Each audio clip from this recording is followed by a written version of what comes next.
I'd like to thank Science Capital in Columbia for extending the opportunity to host this discussion. My name is John Robinson. I'm a partner at a group called Mazarine. We're early stage technology investors entirely focused on water risk. So every investment we make is addressing some aspect of how water is a risk to the customer. That's sort of our thesis. I've been in water for about 13 years. And Alex and I developed a friendship probably 4 or 5 years ago around, a lot of our conversations, Alex, have been around reimagining the way the world understands water. So this panel's origin, supporting industry and society's efforts to adapt to an uncertain water future, came out of the recognition that we're in Climate Week in New York City. And when you say climate, people are thinking decarb, they're thinking net zero. And the climate, billions of dollars of climate money that's out there looking at climate, I don't think that climate money is really thinking about water that much. It's starting to come around. But when you say, for the last 20 years, climate has been around mitigating climate change, combating climate change. And when you say water, they think, we're not really doing water, we're doing climate. But there's sort of a not so subtle inflection happening now that a lot of investors are starting to realize that climate, at least in our opinion, has two sides. One is mitigating and slowing carbon emissions, and the other is living with the changed climate. There's words that are used like sustainability and resiliency, but really the word that I personally feel is the best word is adaptation. We just need to adapt to the new climate reality that's upon us now. And so Alex and I were talking a few months ago about pulling together some friends to talk about their perception on how technology is being leveraged to help farmers, industry, utilities adapt to this new reality we live in. It doesn't matter if we stop all carbon emissions. The emissions have already been emitted that are wreaking havoc on the world. So how can we leverage technology to mitigate some of those risks? So I'd like each panelist to quickly introduce themselves, and then we'll dig into some discussion. Vic? Yep. Thanks, John. Hi, everybody. I'm Vikram Srinivasan. I'm part of ClimateAi, head their product innovation. So we looking at problems from our customers, whether it's in food and agriculture, finance,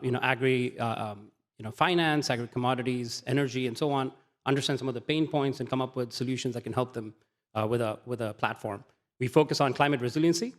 So what that means, like John had mentioned, is coming up with good mitigation strategies for not just the short term, but looking at long term, coming up with using some of our foundational climate insights, and then translating those to actionable steps, whether it's finding for site planning or supply reliability or demand planning.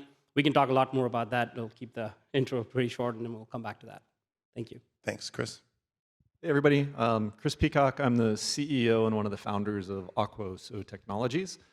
We help financial institutions understand climate-related risks in their lending operations. We were really born out of looking at water risk in California for agricultural lenders, and we've since expanded into other climate themes as well, so wildfires, hurricanes, tornadoes, and other areas. And really our goal is to help banks and financial institutions understand how to embed climate into financial decision-making so that ultimately we can fund the adaptation and the resiliency that we need in the future. Great. And I'm going to circle back and ask you some harder questions as we go forward, but Dan, quick intro. Yeah, thanks. Dan Raizman, Climate Analytics Director at Aon. And at Aon, we're a large professional services firm, really helping insurance companies, corporates, financial institutions, and public sector, and really helping to connect capital to risk, ultimately. So looking to leverage the best of science and different data providers to offer our clients a range of solutions and find sort of the best solutions to meet their needs. So pleased to be with you. Awesome. Thanks, John. I'm still reeling from the idea that Alexander Hamilton forced Aaron Burr to run a water utility, so Aaron Burr killed him. Lessons in there for all of us, I think. So I'm Tom Ferguson. I'm the managing partner of Bernstein Ventures. We're a specialist venture firm focused exclusively on the water sector. 30 million fund one. We just last week added our 17th company, about to add our 18th, investing in everything from stormwater management and control to utility software to whisper it, atmospheric water generation at the consumer side of things. We'll probably get onto that at some stage. But yeah, that's who we are. Great. I want to start with you, Chris. So what is the problem you're solving for your customer, and how does technology play a role in that? The biggest problem we've been solving for our customers is first, on the banking side, helping them understand where they're at risk. It was pretty surprising that most of the banking customers we work with couldn't really even tell us where their portfolio of loans geographically were located. So the first problem was helping them identify the risks associated with their loan portfolio.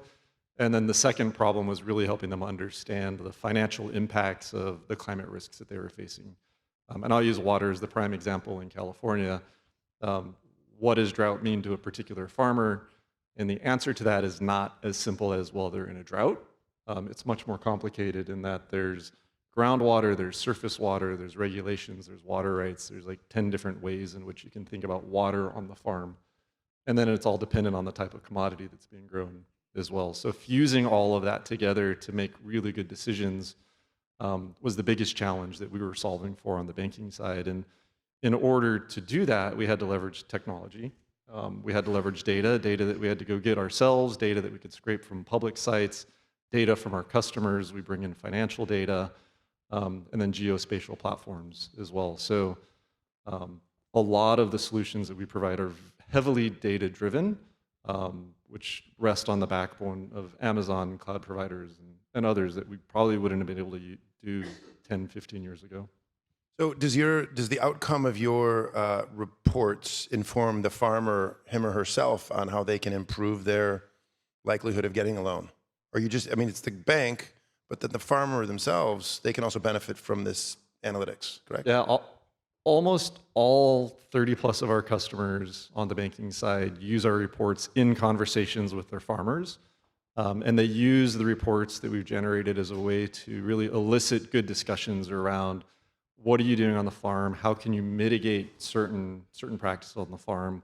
What additional capital do you need in order to invest in new infrastructure on the farm? So if a farmer said, I'm going to invest $500,000 in drip irrigation, that would increase their likelihood of getting a loan it should increase their likelihood of getting a loan from the bank, improve their score. Yeah, it increases their resiliency at the end of the day, given the amount of water is decreasing over time. Could you also apply this model to utilities that are not digital or not modern, and a utility wants to borrow money or wants to do something, but they're kind of analog?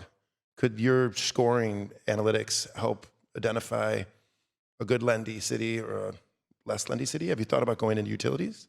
Yeah, we have a number of our customers on the banking side, and especially the farm credit system actually lends money to some of these smaller rural utilities as well. So they've asked us those same questions, which is how can we leverage your data to make better decisions and help us on the investment side into these smaller utilities. So if the utility invested in some resiliency and some digitization, that would likely increase their score. I think any utility that invests in any sort of digitization should increase the likelihood of a better outcome. Cool. Tom, we're at Climate Week in New York, and down the road, there's all this climate money focusing on net zero and transition to low carbon economy, which is all necessarily worthwhile. How does Burnt Island frame the fighting climate change money with we've got to live with the changed climate money? What's your point of view or your thesis around decarb versus we've got to live with a new water reality? Yeah, it's an interesting one. I think the way we deal with it is sort of furiously bang on a kind of a single drum, which is to say ad infinitum, climate change is water change, over and over and over and over again. And not everyone believes us yet, but they're getting that way for all sorts of reasons, mainly pertinent to why water is finally a reportable story, and not much of it is for good reasons, unfortunately. It's because it's becoming so obvious now that whatever whatever change we've baked into our future in terms of climate is going to be felt through the medium of the water molecule. And so we're, small. We haven't got we're trying to build our audience every day and kind of all the rest of it. But that's the kind of the message that we're trying to carry. And some days, I think that we as a group of people who work on water, it feels like we might be getting through. We might be getting through. We've spoken to 91 separate different venture funds since the beginning of the year who are sort of interested in looking over the fence at this water thing, like what's cool, what's good, and I'm like, it's all really complicated, and you've got to be very careful before you come over this side of the fence. And we'll see how it goes. Hopefully, it will happen.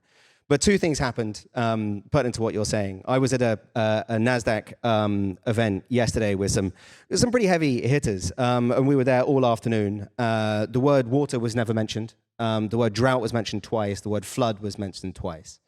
And then I was also sent a list of events at Climate Week just this morning from a fairly influential philanthropic group that does a lot of work on climate, encouraging people to join sessions online and in person at Climate Week.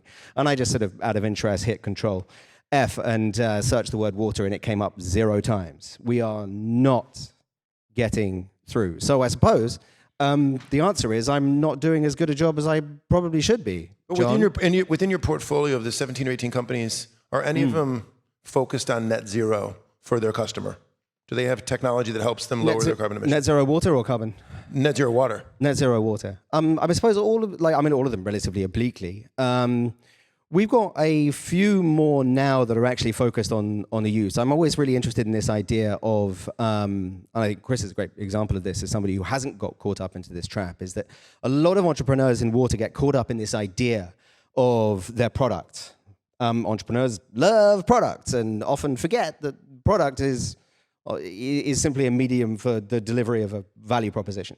That's it. And if you lose sight of the value proposition and you fall in love with the product, usually quite bad things happen. But I think what we've seen over the last 12 to 18 months, I think, is on the product side of things. So things that physically very, very close to the customer, and I mean customer more in the sense of consumer rather than simply just a customer for a piece of technology.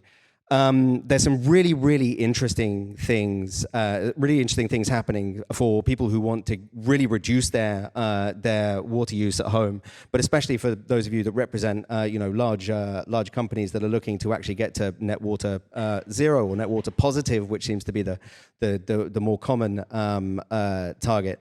There's an awful lot of stuff out there. I mean, I could go into specific examples, but hopefully that makes sense. Just a follow-on question to that. So Aaron Rothman from Storm Sensor. Mm-hmm.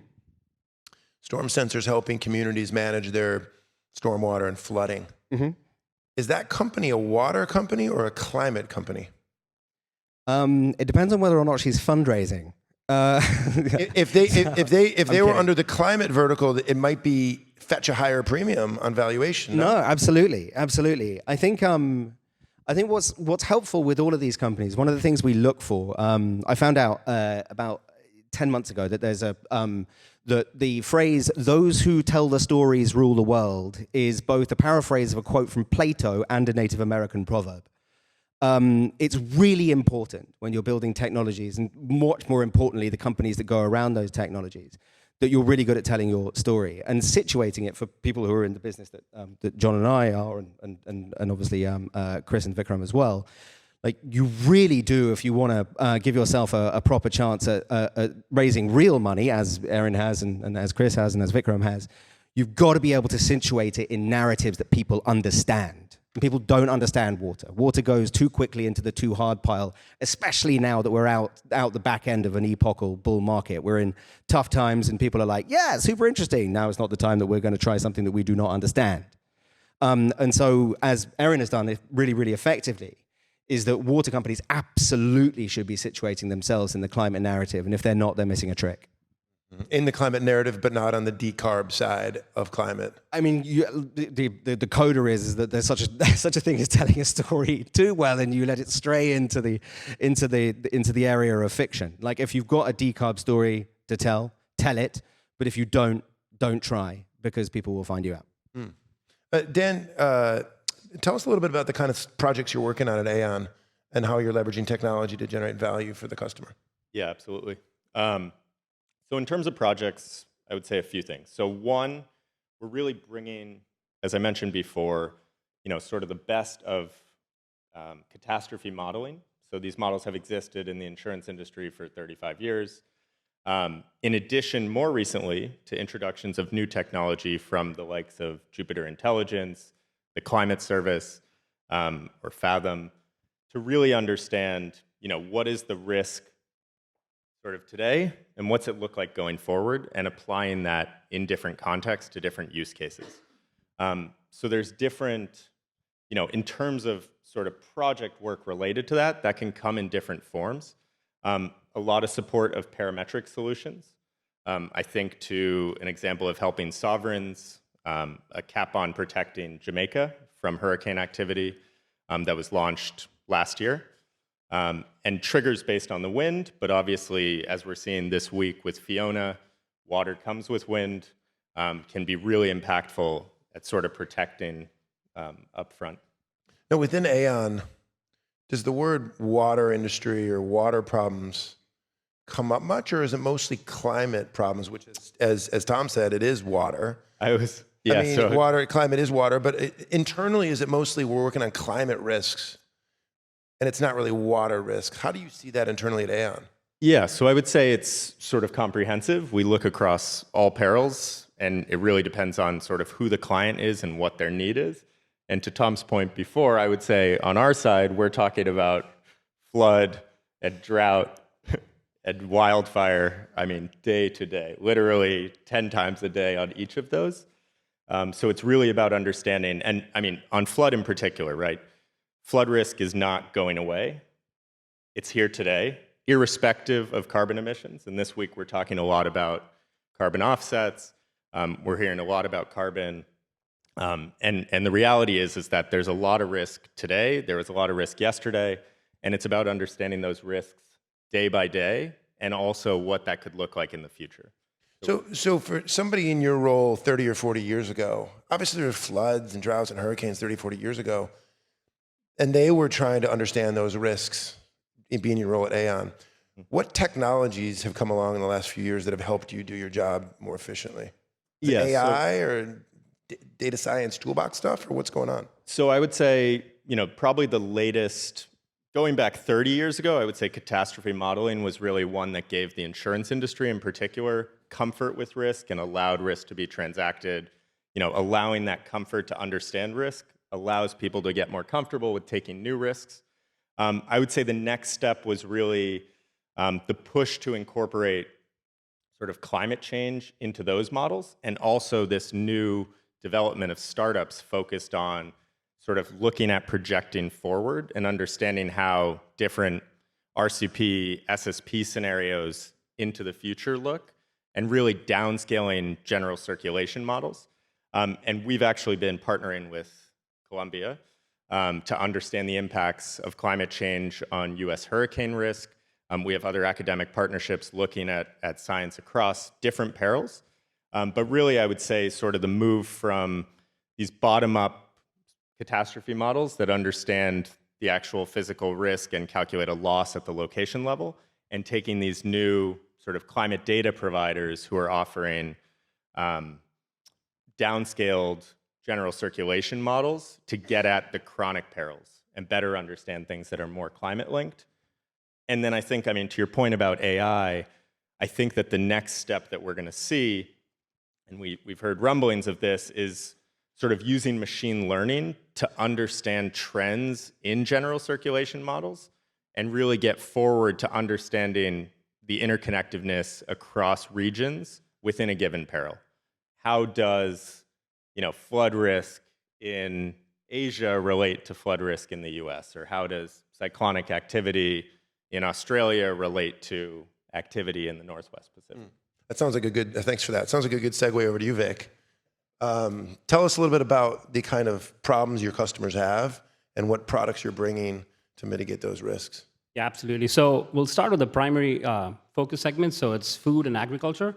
You can think about it all the way in the upstream supply chain. We're talking about seed producers, and then going from there to processors, and then eventually to food and bev companies, and so on and so forth. So there's a supply chain that starts all the way from seed to the consumer in retail. So we focus most on the upstream to start with, and we have customers that leverage our technology to understand things like decisions around planting and harvesting, right? Disruptions are not, catastrophic disruptions are super important, and they can be extremely catastrophic, for lack of a better word, in the short term and long term. But also there are disruptions that just come from a heat stress or a cold snap or a water shortage or a water stress, right? So these happen more often than not. So these are not the tail risks. These are just happening all over the place, all over the time. So for our customers to have a good pulse and alerts on those things and then change, an example of Advanta Seeds, one of our big customers in Australia, based on the precipitation and rainfall, they made a decision on their planting decision and moved it a few weeks earlier, and the rainfall came a few weeks earlier, and they were able to improve the yield and be first to market.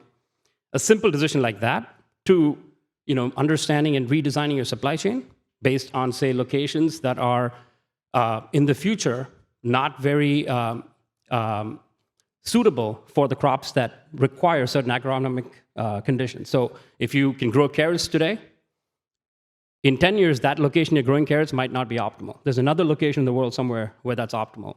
So using AI to identify those areas, looking at it dynamically and trying to find those areas and give them those insights, and that makes it directly something they could go implement. Hey, go from this location for this crop to another location. Or if you have multiple sources of water, like Chris had mentioned around surface water, groundwater, soil moisture, depending on the crop, depending on the irrigation, depending on the location in California versus, say, Michigan, the type of water you're dependent on changes. So modeling it to that level of detail would help them.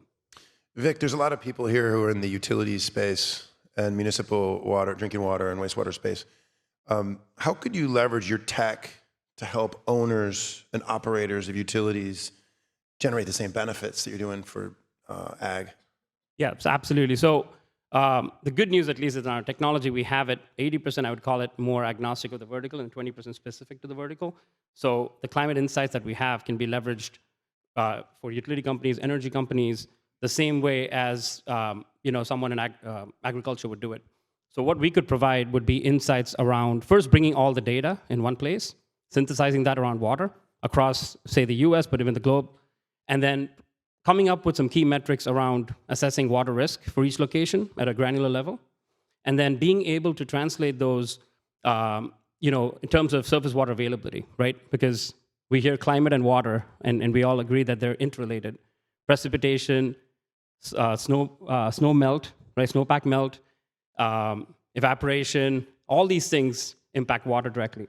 So being able to come up with some good forecasts that consider climate and water together in conjunction and providing that can help companies understand a good predictive view of where those are and be able to make better decisions on prioritizing it.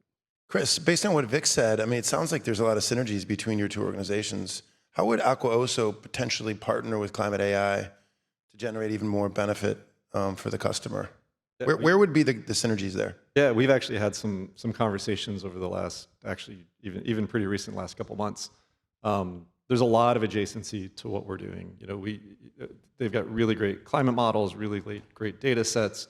We're in the business of taking those data sets and verticalizing it in the agricultural industry and the financial industry. So really figuring out how to embed climate into financial decisions. So we're taking the path of embedded finance and then how to leverage those data models. We've got some of our own models, but we're always happy to leverage best of breed at the end of the day to make better decisions. If these guys, Dan, have a customer, a small municipality in, say, Texas, that's got pretty good visibility into what their risks are, and they're kind of on top of it, how would Aon come in and provide value in that situation? Assuming that Chris called you and say, "Hey, we got this town in Texas." Yeah, sure. Where would be your value prop for that? He's asking for the call already. Pick a state.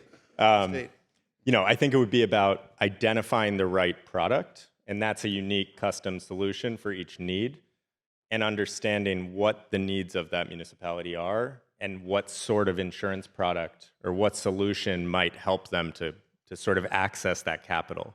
Because I mentioned earlier about being comfortable with that risk to be able to transact it. So I think really understanding sort of what their needs are, what they're trying to accomplish, and then finding the right capital provider that's willing to offer that or willing to pull together and play a part in that. So I think it's sort of case by case. And Tom, you mentioned atmospheric water generation, and one of your portfolio companies is doing that. Millions of people around the world in the next decade are going to wake up to water scarcity. What is your point of view on atmospheric and the the trend? So we spent a long time. For those of you unaware, I'm pretty sure that 98% of the room is, but atmospheric water generation is kind of like is the bit that a lot of people can understand from outside the water sector. It's like we're going to pull moisture out the air, and then it's going to come out, and you can drink it, and that's really cool, and sounds like the kind of flying cars versus the 140 characters that we sort of actually got and usually deal with. So it's just pulling water out of the air. I think what's really encouraging about the atmospheric water generation space is that there are a lot of experiments being run. And you can't say that about a lot of places in the water sector. So in terms of overall climate spending, last year, $50 billion went into climate spending, only about, I don't know what your numbers say, but like Climate Tech VC, who were really good at their numbers, say it was 420 million going into water. We can't actually get that high, but you're looking at less than 1% of what was going into climate going into water. So you're never seeing like enough critical mass of experiments being run. But atmospheric water generation is a really interesting example of people building like a lot of really, really interesting companies from here in the US to Europe to some really interesting stuff being built in India and coming out of China and Singapore and all the rest of it. I think the disadvantage I see with this is that from the point of view of the investor, it's not enough to make money at the beginning. You have to make money sustainably over the long term, which means that you have to build a moat. You have to make sure that there is something around your technology that means it's very difficult for people to follow you into this market. And I think what we saw when we looked across a lot of different possibilities within the atmospheric water generation market, that it was really difficult for me to make the argument to myself and to my investment committee, and then by extension, my LPs. There are a few of them in this room. Two of them are sitting next to each other. This is all very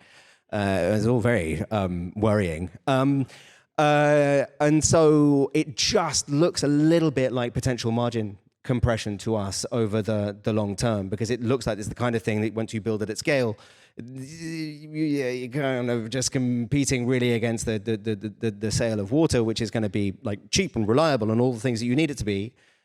But with all commoditized businesses, there's going to be one winner in the end. It's very, very difficult to understand who that winner is going to be. So from my perspective, what we did was go to the other end.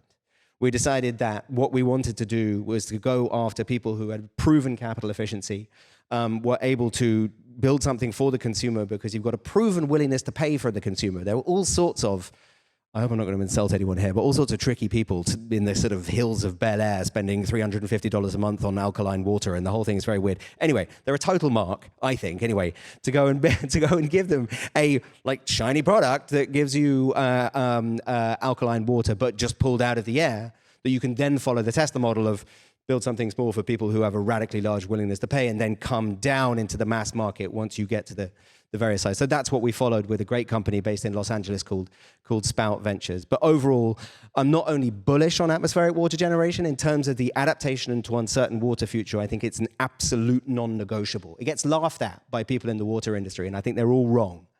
We're going to need this. My wife works for one of the largest humanitarian organizations in the world. And if there's one thing we need to know about the population that has now been displaced in Pakistan, or the populations that are going to be displaced in Bangladesh and all over the world, is that we need to have a reliable way of getting them reliable, clean drinking water where they are and where they're going to be as they move. And it's very, very difficult to see a better example than atmospheric water generation. Going across the panel for final remarks, and then we'll take any questions from the audience. Vic, 10 years from now, let's assume it's a foregone conclusion that the atmosphere is going to continue warming and climate's going to continue being an antagonist for humanity. How is ClimateAi, where's ClimateAi going to be in 10 years? Are you going to be more of this kind of company or more kind of that kind of company?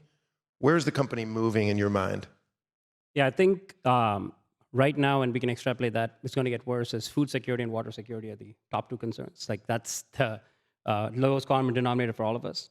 And I think for us to focus on that is our number one priority, right? So we're making some good strides in getting companies to start leveraging technology to make some decisions, both in the short term and long term. But I think the trick is, and I think you mentioned this as well from the Aon side, understanding the interdependencies of these risk variables is the most important thing, right? We could model things around just what is the impact of a flood when it happens, but what if 3 floods happen at the same time? What if there are as a flood happens in another area, there's a hurricane happen. What is the impacts, compounded impacts? That's a very difficult problem to model. So leveraging technology for those things. But I think from ClimateAi's perspective, I think it's a job well done if we can address these two pieces, food security and water security, and ensuring that we're able to move the needle forward on all the industries to help there. Do you envision a day when some of your customers are actually finance and insurance? Finance, insurance, real estate? Yeah, so we already have customers in agri-finance and captive insurance. So there's sort of stakeholders in the food. Yes, so they have, exactly. So it's kind of one side of the problem is the operations and the supply chain. The other side of the problem is the investment and making sure, like the TCFD mandates that came out, ensuring that the investments are not at full risk, right? So looking at a portfolio, understanding where's my most risk at, and coming up with ways to ensure that in the long term, these investments do get us to the food and water security goals we have. So it's kind of a connected problem. Some folks are investing in the land, and some folks are actually growing the crops, and then some folks like us are buying it. So it's a connected problem. It's just what part of the supply chain you're focusing on and what areas, whether it's the investment side or the actual supply chain operations side, that we have to focus on. But we are looking at addressing the overall supply chain, the value chain there. Yeah, I saw on your website you have a list of industries that you're planning to go into. And as head of product, I imagine you're coming up with things for each one of those. Right. Be interesting to watch it over the coming years. Chris, where's AQUAOSO going in the next decade? Man, how many investors in the room? Okay. The CEO you're probably thinking about tomorrow. All right, am I talking water or climate fintech? I'm talking climate fintech. Okay. No, really, we're going to continue building towards the fintech side of the business, meaning, and climate first, meaning that we are going to continue to embed climate into financial decision making. We at AQUAOSO really envision a future where agricultural lenders, other lenders in other industries are looking at climate as part of the decision matrix. We envision a future where we're able to generate and originate loans like dynamic interest rate loans to move agriculture to regenerative. Things like financing carbon and water and ecosystem credits and putting those on the balance sheet of the farmers for the bankers, and ticking and tying financial and climate data from the farm through the financial institution across the supply chain and out to the public markets for blue bonds and green bonds. So we're going to continue to lean into the financial side of the business that we're building. Going to go out of order a little bit here. Tom, what in the next few years, what are sort of the deals you're looking for that are water and climate related? Just what's the attributes of those deals? Yeah, absolutely. It is quite difficult to pick. We get this a lot. What's our kind of overall thesis? And I'm sort of like, isn't water enough? It's a $1 trillion industry, I know.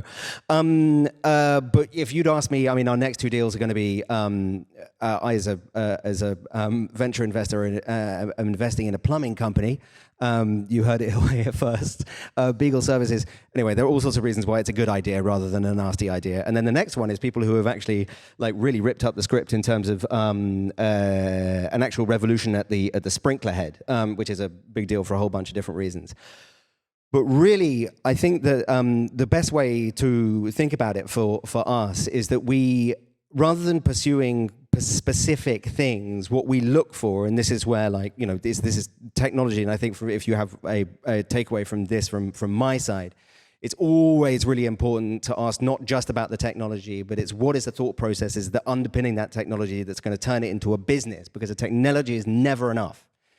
Like just having a thing doesn't mean that the thing's at scale that's actually going to be able to be out there doing the work to support the adaptation to an uncertain water future. And so what we're always going to predicate, what we found ourselves more and more thinking about is just this fundamental idea of people whose understanding of the reality of their market has very, very little gap between the actual reality of that market. Often entrepreneurs get into a big problem when their understanding of their market is too far away from the actual reality of that market. And that's where you get into all sorts of difficulties of not understanding the value proposition, you don't understand your route to market, and kind of like all of all the rest of it. But that's a sort of slightly sort of facetious answer to it, but it's still a huge ocean of opportunity. But if you had to pick one that I think is really systemic, nobody yet has actually given us the multivariate non-contact sensing company that's going to be able to allow us to tell us what exactly is in our water in real time that's not going to foul up and get terrible and and require us to have a whole bunch of consumables to do it. And I think that's going to unlock a whole bunch of different things. But as you can probably tell, I could go on for ages.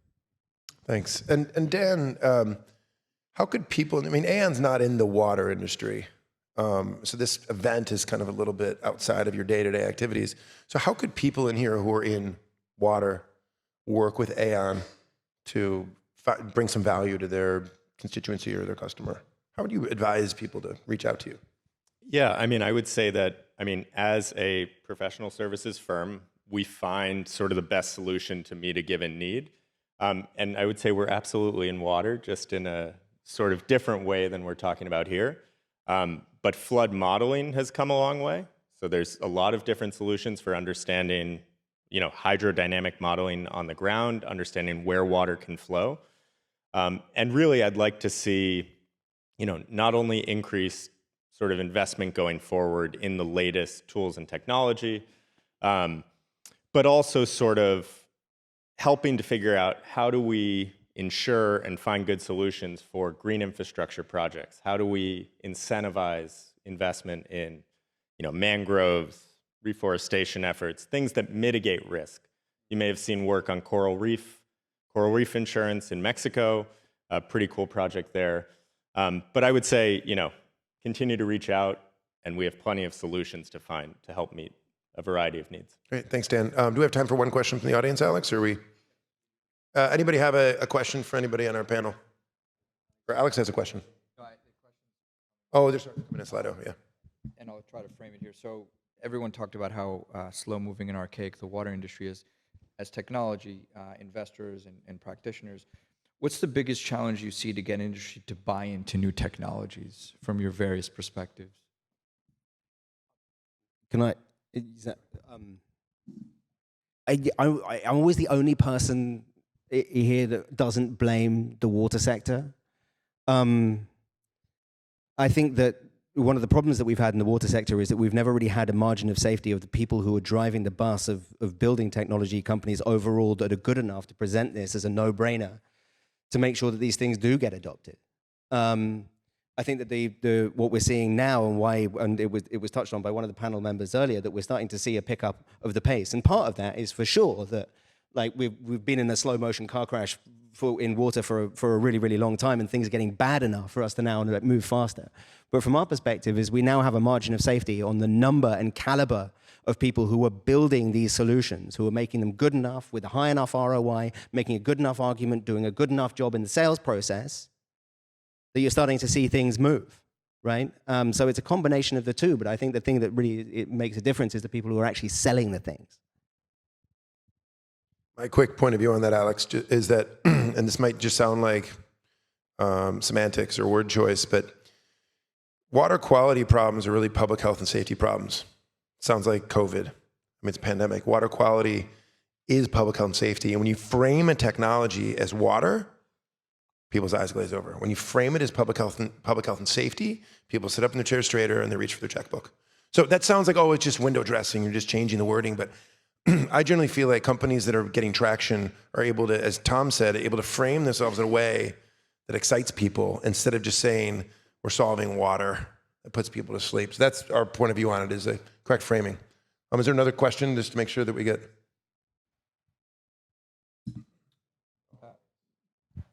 The other one is very specific, is does atmospheric climate generation cut down on water that falls as precipitation and thus harm plants, both nature and agriculture? I guess because you touched on it, Tom. Yeah, there's an awful lot of water in the atmosphere. We don't need to worry about it until we're much further along than where we are now, if at all, ever. But it's good to be worried about things like removing all of the water from the air, I guess. Yeah, not to be worried about for now. And are you, Vic, you're staying around for the cocktail party later? You guys around for a couple more hours? Or are you leaving? I'll be there till like the end of the Till the end? Chris, you around for a bit, or you run to the airport? Yeah, I'll be here for another hour or so. You're around for a bit? You're around for a bit. So anybody in the audience who has any follow-up questions for anybody in our panel, stick around and you can meet them later. Otherwise, I'd like a round of applause for our generous panel.